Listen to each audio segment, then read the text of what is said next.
جب بندہ توبہ کرتا ہے، اس کے نور آ جاتا ہے تو اللہ اس کے سارے گناہ معاف کر دیتا ہے۔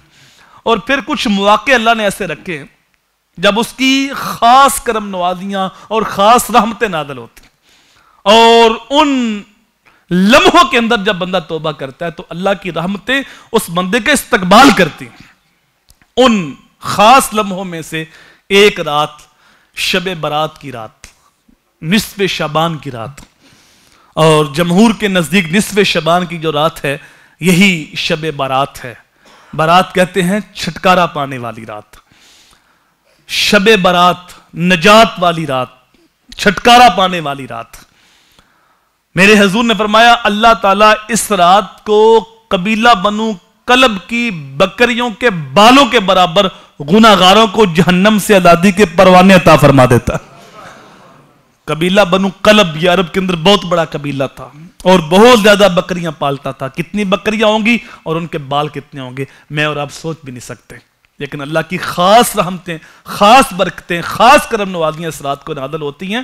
ویسے تو اس کا معمول ہے کہ ہر رات کو جب 2/3 رات گزر جاتی ہے تو اللہ اپنی شان کے مطابق پہلے آسمان پہ آتا ہے اور اپنے بندوں کو آواز دیتا ہے کوئی گناہوں کی معافی مانگنے والا میں معاف کر دوں۔ یہ ہر روز رات کے پچھلے پیر ایسی آوازیں آتی ہیں۔ میاں صاحب نے کہا تھا نا، پچھلی راتی رحمت رب دی تے کرے بلند آوازاں، بخشش منگن والیاں تائیں کھلا ہے دروازہ۔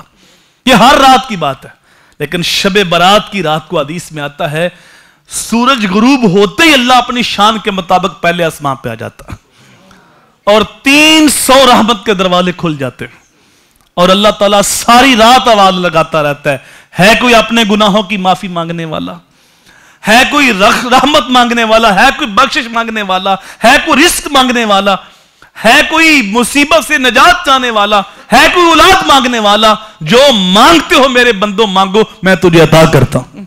قضا و قضا کے لفظ حدیث کے اندر ہیں، ہے کوئی یہ چیز مانگنے والا، ہے کوئی یہ چیز مانگنے والا، بندے مانگتے ہیں اللہ ان کو عطا کر دیتا۔ حضرت مولا کائنات سے روایت ہے کہ رسول کریم صلی اللہ علیہ وآلہ وسلم نے ارشاد فرمایا شعبان کی 15ویں رات کو قوموا لیلہا وصوموا نہارہا، رات کو قیام کرو اور دن کو روزہ رکھو۔ رسول کریم صلی اللہ علیہ وآلہ وسلم کثرت کے ساتھ ماہ شعبان میں روزے رکھتے ہیں۔